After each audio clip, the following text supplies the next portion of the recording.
ketemu lagi sama Kak Tita di sini untuk sekolah minggu online hari ini. Masih semangat semua kan? Tadi kita baru habis nyanyi Jalan Serta Yesus sama Kak Sari sama Bunda Rini. Nah, di hari Minggu Prapaskah yang kedua ini sekolah minggunya tentang berani memikul salib. Tapi sebelum kita mulai, kita harus doa pembukaan dulu dong. Anak Yesus yang baik harus berdoa sebelum mulai kegiatan. Oke, sekarang tangannya dilipat. Kita akan nyanyi lagu tanda salib dulu ya. Oke, yuk kita siapkan hati, siapkan diri, kita akan mulai berdoa. Dalam nama Bapa, Putra dan Roh Kudus. Amin, amin. Tuhan Yesus Kristus, syukur dan terima kasih karena Engkau telah mengumpulkan kami untuk mendengarkan sabda-Mu. Bantulah kami agar dapat mengikutimu dengan memanggul salib kami masing-masing. Amin. Dalam nama Bapa, Putra dan Roh Kudus. Amin, amin. Kalau sudah selesai berdoa, sebelum kita mulai ke kegiatan berikutnya, kita mau bikin apa hari ini? Kita akan mendengarkan bacaan kitab suci dulu yang akan dibacakan dan akan disampaikan juga renungan. Oleh siapa? Oleh Bunda Rini. Yuk sekarang kita dengarkan. Anak-anakku yang terkasih, marilah kita dengarkan Injil pada pagi hari ini. Injil pada hari ini diambil dari Injil Markus bab 8 ayat 34 sampai 36. Lalu Yesus memanggil orang banyak dan murid-muridnya dan berkata kepada mereka, "Setiap orang yang mau mengikut aku, ia harus menyangkal dirinya, memikul salibnya dan mengikuti aku. Karena siapa yang mau menyelamatkan nyawanya, ia akan kehilangan nyawanya. Tetapi barang siapa kehilangan nyawanya karena aku dan karena Injil, ia akan menyelamatkannya. Apa gunanya seorang memperoleh seluruh dunia, tetapi ia kehilangan nyawanya?" Demikianlah Injil Tuhan. Terpujilah Kristus.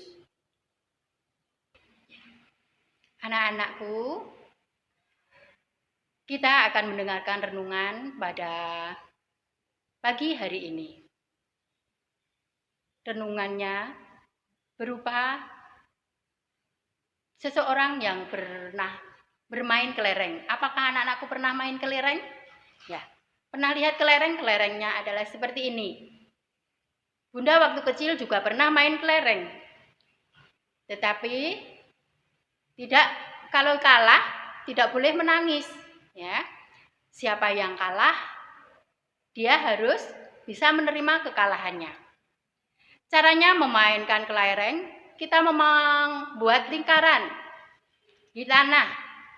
Ya, memainkan kelereng di tanah, membuat lingkaran, lalu kelereng-kelereng itu dimasukkan di dalam lingkaran itu. Nah, ada yang satu yang dipegang. Untuk caranya, kalau orang Jawa itu gacoknya ya, gacoke. Ini kalau ditembakkan ke sini dan kelerengnya ini keluar lingkaran, itu mau jadi milik yang menembak. Itu sampai kelereng yang di dalam lingkaran itu habis. Ya. Seperti kita menghitung dapat berapa, siapa yang dapat lebih banyak, dia akan menang. Tetapi sebelum memulai permainan, harus bertanya sama teman-teman yang lain. Apakah itu main sungguhan atau itu main pura-pura? Kalau main sungguhan, nanti yang menang kelerengnya dibawa yang menang. Tapi kalau main pura-pura, kelerengnya itu yang kalah, kelerengnya dikembalikan ke yang kalah itu tadi. Jadi dikembalikan yang punya kelereng itu. Nah, seperti itu jalan hidup kita. Mereka berjuang, bermain untuk menjadi pemenang. Mereka berpikir yang mempunyai rumah besar, mobil bagus, dan uang paling banyak adalah pemenangnya. Mereka bermain dengan sungguh-sungguh, tetapi tiba saatnya harus kembali ke rumah Bapa. Tahukah kalian berapa kelereng yang mereka peroleh? Tidak satu pun. Mereka menghabiskan, memenangkan permainan, tetapi akhirnya mereka tidak mendapatkan apa-apa. Maka Yesus mengatakan, jika kita mau menjadi pemenang yang sesungguhnya, kita harus rela menyerahkan semuanya dan memikul serta mengikuti Dia. Sebagai pengikut Yesus, mungkin kita tidak akan menjadi kaya raya seperti orang lain. Mungkin kita tidak akan tinggal di rumah yang besar, mewah, mempunyai mobil bagus, mempunyai segalanya, ada rumahnya ada kolam renangnya, ya. Tetapi kita akan mempunyai sesuatu yang lebih berharga. Kita akan mempunyai harta karun yang telah disediakan untuk kita di surga. Kita akan memperoleh hidup abadi bersama dengan Tuhan Yesus di surga. Kalau kita mengikuti Tuhan Yesus. Kita mengikuti Tuhan Yesus dengan memikul salibnya, rela memikul salib. Nah, seperti anak-anak, dengan cara bagaimana?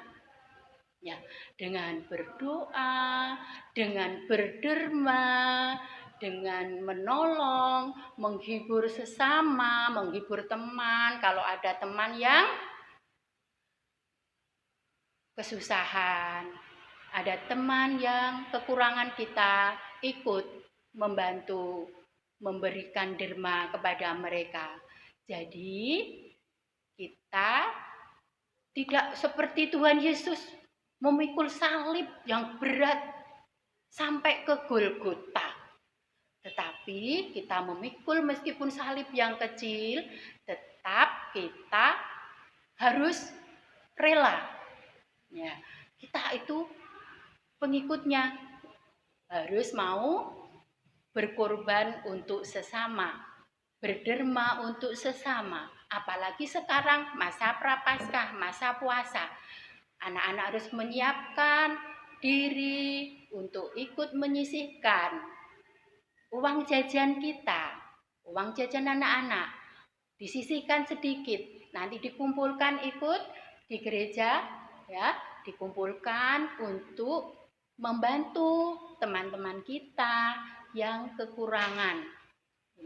Itulah pada masa prapaskah pada bulan ini kita menantikan kebangkitan Tuhan Yesus untuk bisa merayakannya. Semoga pandemi ini bisa selesai.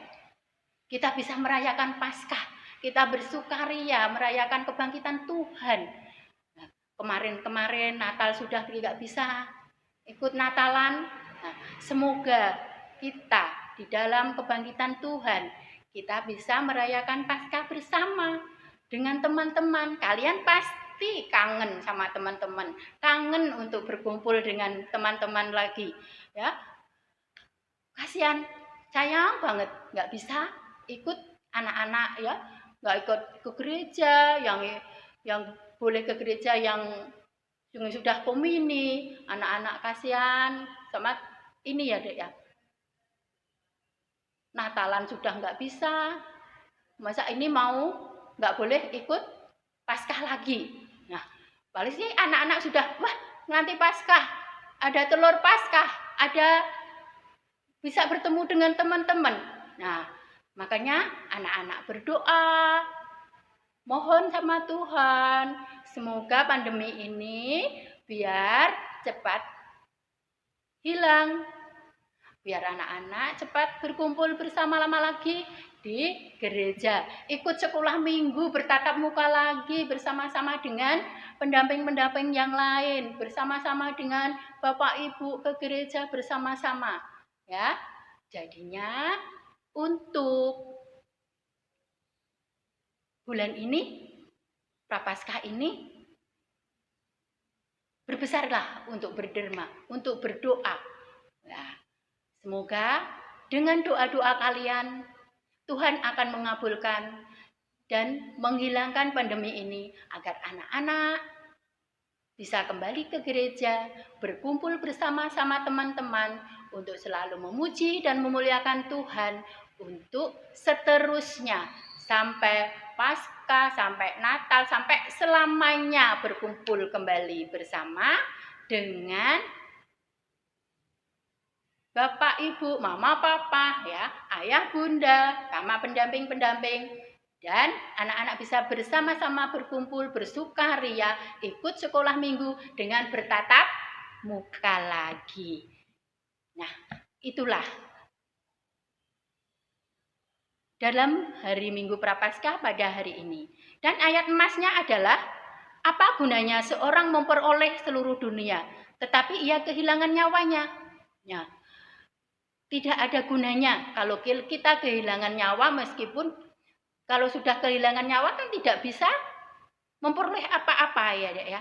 Makanya kita harus selalu berdoa, berderma, dan kita bisa berpantang. Anak-anak nek berpantang, kalau sudah suka jajan, jajannya dikurangi.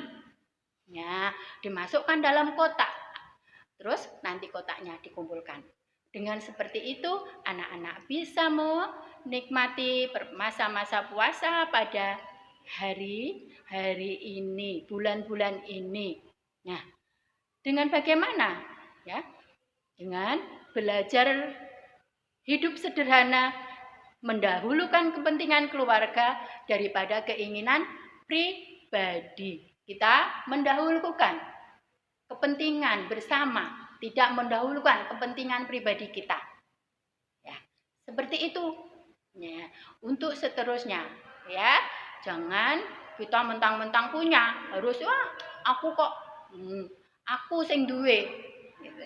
Jangan seperti itu. Kita harus memandang teman-teman kita yang tidak punya, yang membutuhkan pertolongan kita. Begitu renungan untuk hari ini. Semoga bermanfaat dan berguna bagi anak-anak semua untuk dalam masa Prapaskah ini. Selamat berpuasa, berpantang, menyiapkan untuk masa kebangkitan Tuhan nanti. Tuhan memberkati, berkah dalam. Nah, setelah tadi kita mendengarkan Injil, kita mendengarkan renungan, sekarang saatnya kita membuat-buat sesuatu. Kita mau buat-buat apa? Kita mau buat apa ya? Nah, karena kita mau buat karya, kalian turun dulu. Nah, karya kita kali ini kita akan bikin salib. Salibnya dari apa? Bisa dari apa saja yang ada di rumah kalian. Ini Kak Tita bawa contoh. Kak Tita punya Legonya besar-besar. Atau kalau kalian nggak punya Lego, bisa manfaatkan yang lain. Nih, ini apa namanya? Sedotan. Nah, kita bisa bikin dari ini juga. Sekarang Kak Tita akan coba bikin salibnya dari Lego dulu. Oke, tungguin ya.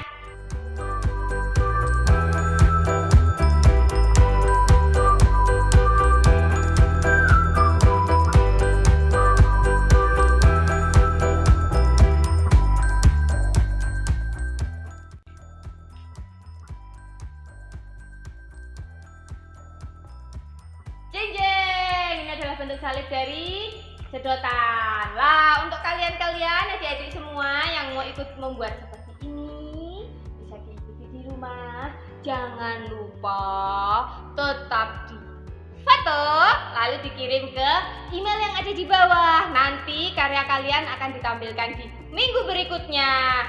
Lumayan bisa jadi artis ya. Oke, begitu sekarang kita sudah selesai mendengarkan Injil, kita sudah selesai bikin karya, kita bikin salib seperti salib Tuhan Yesus. Kita harus memikul salib kita masing-masing, kita harus kuat ya. Sekarang saatnya kita akan masuk ke penutup.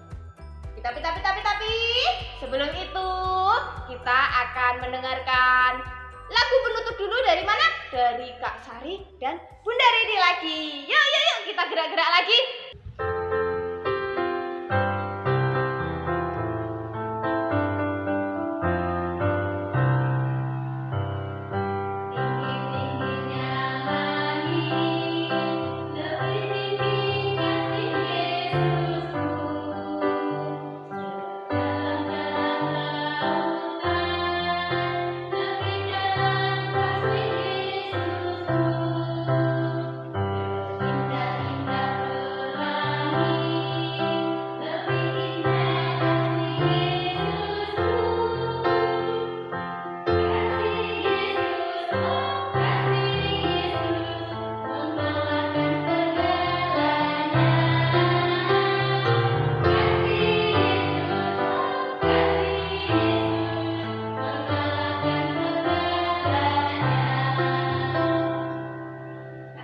Kita sudah selesai menyanyi, sekarang kita siapkan hati, kita siapkan diri, kita akan doa penutup ya.